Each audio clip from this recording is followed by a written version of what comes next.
So these folks are primarily rewarded by honors for their heroism and so on. And you grow into this, so basically everybody starts off at the bottom as children. You don't have very many children that don't want to receive the reward of a piece of pizza with everybody else. We all want to eat and have toys, all that stuff. But what happens apparently is some people after a while grow out of that and are interested in becoming part of the military perhaps.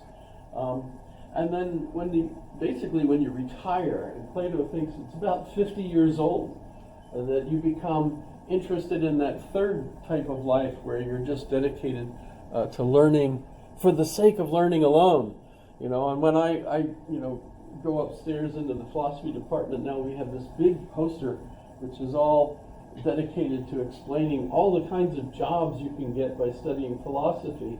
And it has all the characteristics of studying philosophy that will help you get this job, this job, this. And I'm thinking, that's exactly the opposite of what Plato is talking about with philosophy, because those kinds of jobs that it's talking you could get, if you study philosophy, are down in here. In fact, when I was reading an email this morning,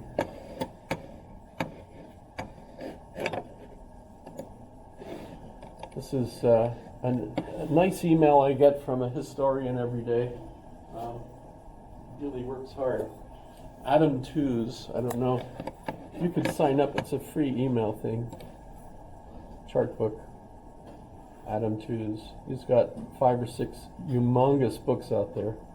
But today, the part of it was talking about new work. What kinds of jobs do we have?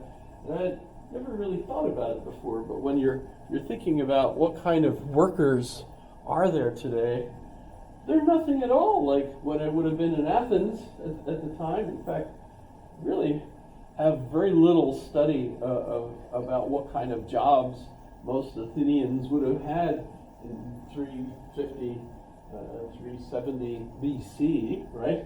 What the heck? Making food, farmers, mostly probably farmers, really. Fishermen, maybe. What kinds of jobs would they have had? But today, if you think about the kinds of jobs people get, even since just 1940, he says, you look at the different kinds of jobs you could get. What the heck kinds of jobs are there? Most of them are influenced by technology. So if you're thinking about working today, you're in a sense going to have an education in order to have the experience that in order to get those kinds of jobs. They're all requiring a certain amount of education. And in any case, the idea of an education really was part of only those who were going to go on to become the wise. Even the military in that time didn't have to go to any kind of an educational process, and it's really just the rich young males of wealthy families that want their sons to basically become good in argument, that would go on to study that. So who the heck are we talking about when we're talking about, these are the different managers, who's getting what jobs today? They all require something. So this model that Plato's giving us has been argued to be based on what he observes in Athens. These are the kinds of jobs that people have, and these are the kinds of characteristics of the people that have those jobs, right? And it does have an impact on the future, because I mentioned that Cicero has his own version of the Republic, which really maps the same kinds of things as Plato does. But we also see historical periods in history. Well, that's when I'm repeating myself, which means I'm saying the same thing over again, even if it's different words, right? But we see the Middle Ages, for example, where you have the serfs. We have the noble class, which is really the knights that are defending all the fiefs, etc., the castles and so on. And then you have the monks and the nuns, that class, who are dedicating themselves to God. So if you think, well, you're dedicating your life to knowledge for the sake of knowledge, that becomes the knowledge of God during the Middle Ages. That's where that went, right? So that's completely different than things are today.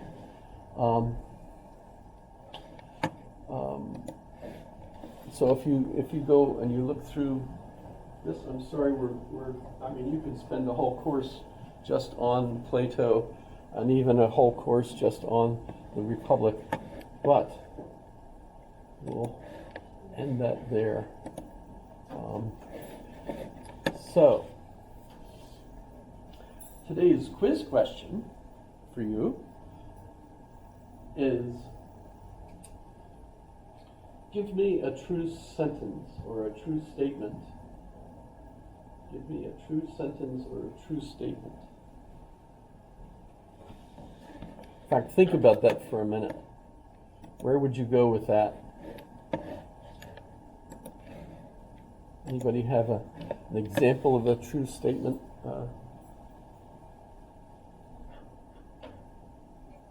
Yeah, there you go. No, so what you're saying to me is you don't have an example of a true statement?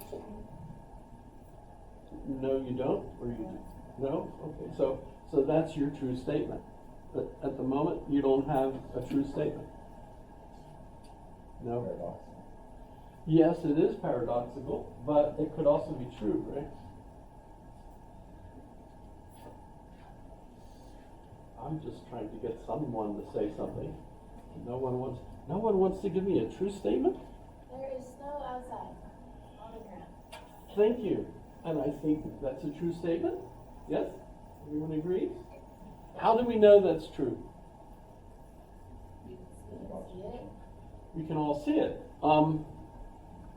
So what we would say is that that's correspondence. That the statement that you gave me corresponds to our experience. We can look at and say, yes, what you said. Okay, but how? How does that correspondence work? And for that, we have to move on to one of Plato's students. And one of Plato's students, the most famous one, is Aristotle. Aristotle had a famous student too. His most famous student was Alexander the Great, right? But for Aristotle, he's going to give us a new model, a model that replaces Plato, and everyone agrees that Plato's model is interesting. We still have all kinds of vocabulary that we use that came from that model. In the same way that we talk about the sun is rising, what time does it rise now? Is it 9:30? Something like that. And it sets. So in other words, we're still using a model of Earth-centeredness. The sun comes up and goes down. It's going around us. Even though we have other models that we've used to replace, but we still contain the vocabulary in our traditions and so on. So it sticks with us. Same thing with Plato's models. We have those as a part of our cultural history. It's in the literature. You see it, references to it, and all sorts of things. So, and if you weren't familiar with Plato's model, you wouldn't understand those references probably. So it's important to still study Plato, just at least for the historical understanding of where all this comes from. But Aristotle's model is clearly superior. He does love Plato, and in fact in his texts at more than one place, he says, we love those who love the ideas, but we love truth more.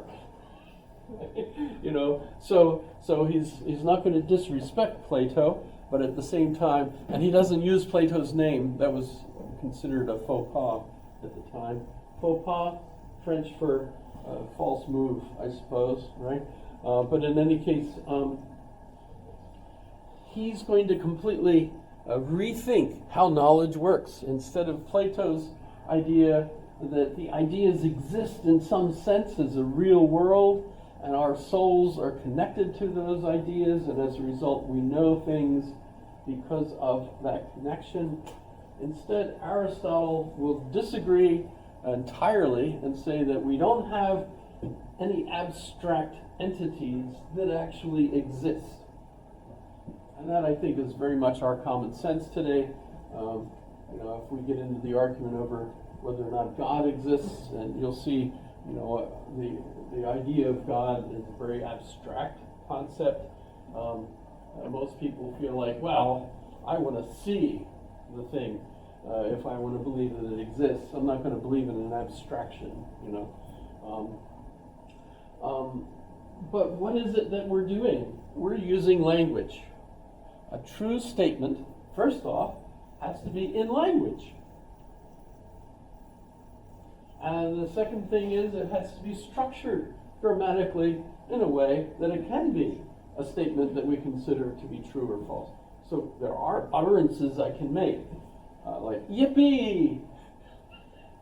Okay, yippee. Well, I might feel yippee. Yay, we touchdown, yay. But that's neither true nor false, right? That utterance. You can't say, "What do you mean? That's not false. That's not true." What? Yippee? That's not. Imperatives. Go shut the door, and then come weep with me past help. Oh. Sorry, that's my little bit of Shakespeare. That's an imperative. Imperatives are neither true nor false. Questions. How old are you? Don't answer that. That's a question. That's neither true nor false. What kinds of statements can be, or sentences? There's arguments over what we should call them, right? Which are true and false. In grammar class, did any of you ever have grammar class? I think it's been done away with. You did have a grammar class, didn't you? Kind of like a language arts, or it's more like sentence logic, or like language logic. Really? What Like school was that? Post, Stellar. Oh, okay. Yeah. Well, in any case, we often will say declarative sentences, because we'll say declarative, imperative, expletives, right, and questions, right, interrogatory, right, but declarative statements. Well, I'm not sure that all declarative statements even can be that. In fact, I'm sure that many are not, and we'll discuss why there's a problem with that, especially today. But what Aristotle does is gives us categorical thinking or categorical reasoning. And so what's a category?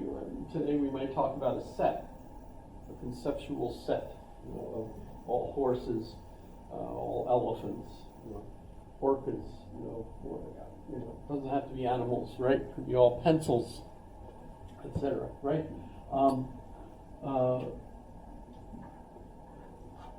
And I'm not sure that all languages even are capable of doing this. This is a Greek language characteristic, and Greek definitely has an influence on other what become European languages. Ones I've studied, at least, are all structured pretty much the same way. I've not studied Asian languages, for example, and I do have a problem understanding how those could work. But, for example, we get 4 different types of statements, according to Aristotle, who's applying his categorical reasoning, not only to what he creates as the sciences and so on, and he's the one that does this. He creates logic, although he never calls it logic. He calls it analytics. And he has different books. There's not just one book that basically gives us what we consider Aristotle's logic. There's the prior analytica, the posterior analytica, and even some others. But as we look at his approach to categorical reasoning, you first, in language, have to have a set. And in a sentence that's making the kind of, giving the information of either a true or false statement, you have your